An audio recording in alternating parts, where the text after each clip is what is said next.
Good morning, students. This is part 3 of chapter Electricity and Circuits, class 6th, Science Horizon. Then topic is the electric switch. Again, very important topic. इससे पहले हमने electric circuit पढ़ा, dry cells पढ़े, types of cells पढ़े. अब हम पढ़ेंगे electric switch. So it is necessary to switch off any electric gadget or appliance when it is not in use. तो नहीं है यूज़ में, हमेशा उसे बंद कर दें. So we can do so by breaking the electric circuit. Obvious सी बात है, आप अगर स्विच ऑफ कर रहे हैं या ऑन कर रहे हैं तो कुछ ना कुछ वहाँ हो रहा है जिस वजह से आपका अप्लायंस बंद हो रहा है और चल रहा है. तो स्विच ऑफ करते हैं तो सर्किट टूट जाता है, स्विच ऑन करते हैं सर्किट कंप्लीट हो जाता है. स्विच ऑफ किया सर्किट ब्रेक हो गया, अप्लायंस बंद हो जाएगा. स्विच ऑन किया सर्किट कंप्लीट हो गया, आपका अप्लायंस जो है चलने लग जाएगा. फाइन. सो स्विच का काम यही है, सर्किट तोड़ना और जोड़ना. So this task is basically performed by an electric switch. So an electric switch is basically a device that is used to open or close an electric circuit. Fine. So electric switch को हमें basically key के terms में refer करते हैं. Circuit में electric switch को हम key बोलते हैं. So it is like, did you know that filament electric bulb often gets fused? So often in a fused bulb you will find that filament is broken, and broken filament breaks the electric circuit. So therefore the electric current can no longer flow through it, and hence a fused electric bulb does not glow. It is like कि आपने कभी देखा हो कि जो bulb fuse हो गया है, हम कहते हैं, तो फ्यूज़ होने का मतलब क्या है. जो फ्यूज़ बल्ब होता है बेटा, उसका टंगस्टन जो मेटल है, वो जो फिलामेंट है वो ब्रेक हो जाती है. तो फिलामेंट अगर ब्रेक हो गई है तो सर्किट कभी कंप्लीट नहीं होगा, और कंप्लीट नहीं होगा तो बल्ब ग्लो नहीं करेगा. So this is all about the fused bulb. Fused means उसका filament gets broke. Now the activity it is how to make a simple electric switch. आपको स्विच बनाना है, तो स्विच हम सेफ्टी पिन को switch की तरह यूज़ करेंगे यहाँ पे, बिकॉज सेफ्टी पिन एक बार सर्किट क्लोज करेगा, एक बार सर्किट ओपन कर देगा. So activity is to make a simple electric switch. Resources not needed. What do you basically need in this activity? You require a 3 pieces of electric wire about 10 centimetre. अब 3 तारें चाहिए 10-10 centimetre की. 2 board pins चाहिए, drawing pins चाहिए इस तरीके से. एक सेफ्टी पिन चाहिए यहाँ पे, and a piece of cardboard. ये एक्सपेरिमेंट आपको कार्डबोर्ड पे करना तो कार्डबोर्ड चाहिए. एक ब्लेड चाहिए, एक पेंसिल चाहिए, पेंसिल सेल, और टॉर्च या एलईडी चाहिए आपको. Now what is the method? That first of all it is saying remove the insulation from the tips of the wires. Wire से इंसुलेशन रिमूव कर दो. Take one of the wire and wrap it in one end around the drawing pin. Take the second wire, wrap its one end around the second drawing pin. Now place the safety pin on the cardboard and push one of the drawing pins uh, through the loop of the safety pin, while ensuring that the safety pin can freely rotate about the spin.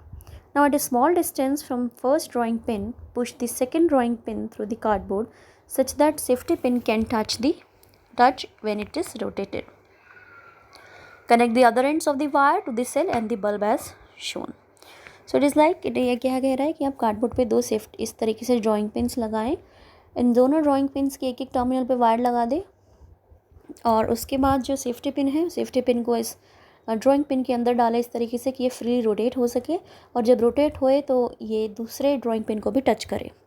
उसके बाद it is like कि जो connections बना दे इस तरीके से, जैसे figure में है कि वायर को पॉजिटिव से टर्मिनल से कनेक्ट कर दिया, और सेकंड नेगेटिव टर्मिनल को हमने बल्ब के किसी भी पार्ट से कनेक्ट कर दिया, और इस ड्राइंग पिन को हमने इस बल्ब के बेस से कनेक्ट कर दिया. इस तरीके से कनेक्शंस बनाए. And after that you observe कि आप जैसे ही सेफ्टी पिन को रोटेट कर रहे हैं और सेफ्टी पिन इस ड्राइंग पिन के कांटेक्ट में आ गया तो बल्ब ग्लो कर जाएगा, और जैसे ही इसने कांटेक्ट तोड़ा इस सेफ्टी पिन से, आपका बल्ब ऑफ हो जाएगा. सो यानी कि basically this switch is making the circuit complete. When this safety pin is basically touching the drawing pin, your circuit is becoming complete. And जैसे ही दिस पिन ने आपको इस ड्राइंग पिन, जो सेकेंड ड्राइंग पिन थी, उसको touch करना बंद कर दिया, आपका सर्किट इनकम्प्लीट हो गया. Your basically bulb will not glow. So here safety pin is acting as an electric switch or simple switch. So what do you observe basically? It is like when the safety pin is rotated and brought in contact with both the drawing pins, the bulb LED will glow or would glow. When the safety pin is rotated away, the circuit is broken and the bulb would not glow. So this is all about the electric switch. Now next is the electric torch. So you can see this is the electric torch. It is a handy battery operated gadget that produces light. An electric switch is a simple electric circuit with an electric source batteries connected to a bulb through a switch. You can see there are the batteries. आप देख सकते हैं 2 sales डाले हैं, तो इसे battery बोल रहे हैं. 2 सेल्स डाले हैं, ये दोनों सेल्स आपके बल्ब से कनेक्टेड हैं. ये जो बल्ब का पीछे वाला हिस्सा है, बेस है, तो दोनों ही इस बैटरीज इस बल्ब के बेस से कनेक्टेड है, और ये स्विच जो है सेल से कनेक्टेड है. And all this components are enclose inside a near casting, ये सब पास पास आपस में ये इनक्लोज्ड हैं, and the switch accessible from the outside, और बाहर से आप स्विच को यूज़ कर सकते हैं. The bulb is placed in the casing line with mirrors and with glass on the front. अब ये जो बल्ब है ये इस तरीके से केस में प्रेजेंट है कि इसके चारों ओर बेस पे जो है वो मिरर शीशा लगा है और फ्रंट पे ग्लास है, फाइन, ताकि जैसे ही रोशनी बल्ब से निकले तो मिरर से टकरा के वो रिफ्लेक्ट हो और जो है वो एक bright beam of light produce कर सके. ठीक है ना, आपका जो टॉर्च बल्ब है वो बहुत ही ब्राइट बीम ऑफ लाइट ले सके, प्रोड्यूस कर सके with the help of mirror, क्योंकि जैसे ही बल्ब से लाइट बाहर आएगी मिरर से टकरा के वो बहुत सारी बेसिकली एक proper bright beam of light produce करेगी. Now next is the conductors and the insulator, again very important part.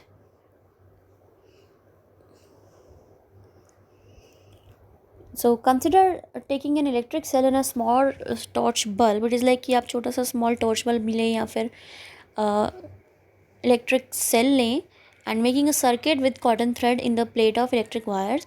Do you think the bulb will glow? We know that the bulb will not glow because electric current requires metal such as copper or aluminium to pass through. कि आपने जो जैसे circuit बनाया ना उस circuit में wires की जगह इस लाइक कि आप कॉटन की वायर्स लें या कॉटन थ्रेड यूज़ करें.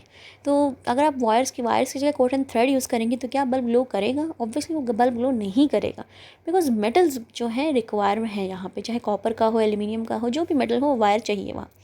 तो material that allows electric current to pass through, इसको हम क्या बोलते हैं? Conductor of electricity. सो जो मटेरियल करंट को पास होने देता है उसे हम इलेक्ट्रिसिटी कंडक्टर ऑफ इलेक्ट्रिसिटी बोलते हैं.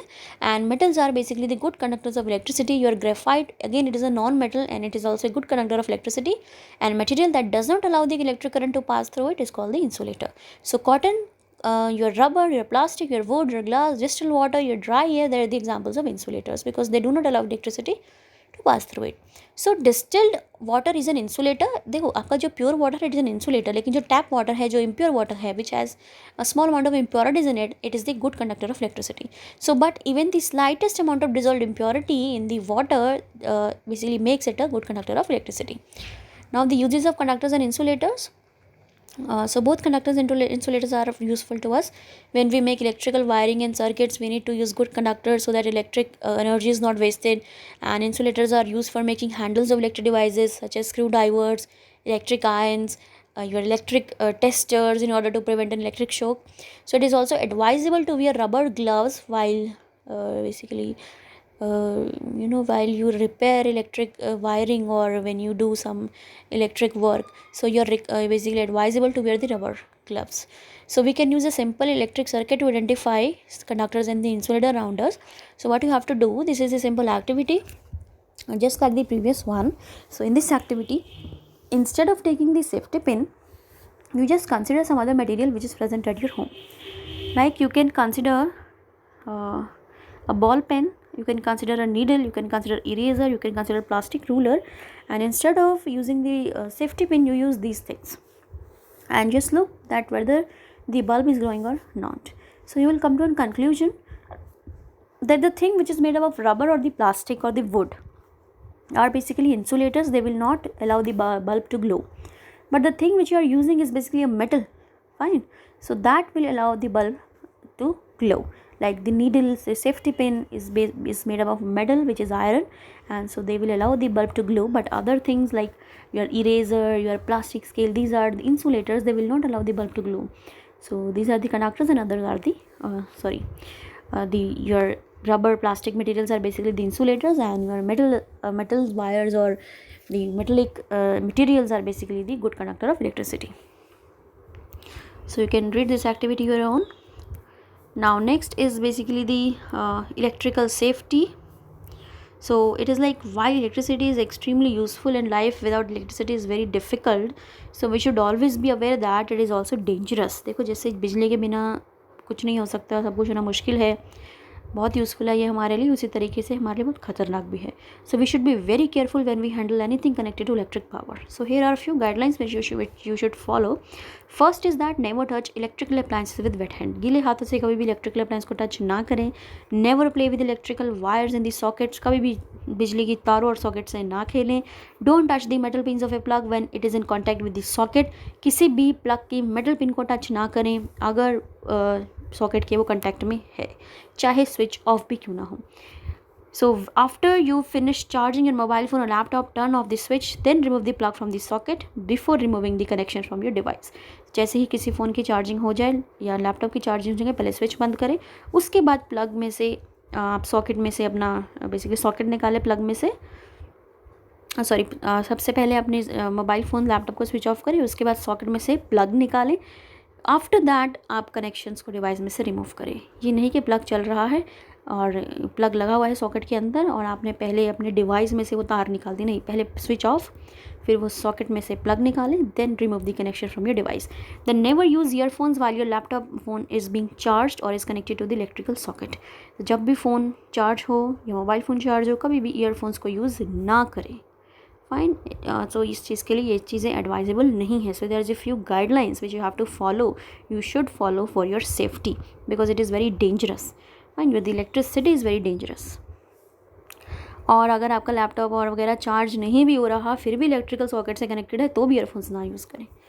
Now it is like, did you know that this is the symbol of danger in which the skull is there and the crossbones are there.